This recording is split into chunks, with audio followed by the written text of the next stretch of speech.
Rapidement, cette guerre préventive devient une guerre défensive. Les Gaulois expriment très vite leur mécontentement face à des interventions romaines de plus en plus fréquentes et des coalitions se forment entre les tribus gauloises, mais aussi avec les Bretons, pour faire face aux Romains. Ce prétexte suffit pour justifier et prolonger l'action militaire de César. À chaque fois, le schéma est le même.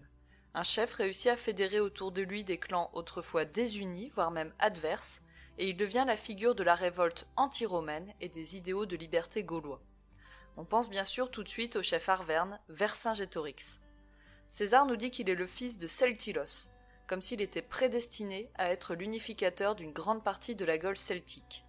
Dans sa description, il en fait un chef quasiment romanisé, qu'il qualifie même d'impérator.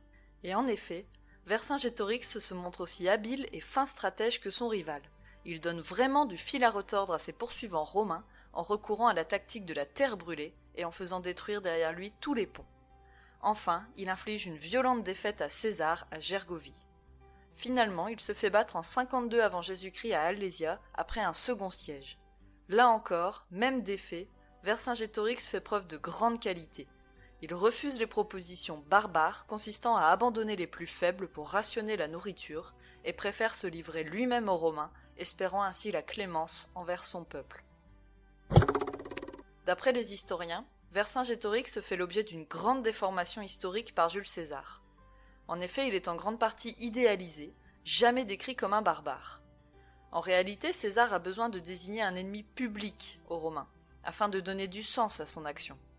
Il aurait donc en grande partie façonné ce personnage afin de raconter un combat épique, un affrontement d'égal à égal qui clôture les campagnes militaires de la guerre des Gaules. D'ailleurs, César va exhiber Vercingétorix lors de ses triomphes car il est devenu le symbole vivant de la Gaule vaincue.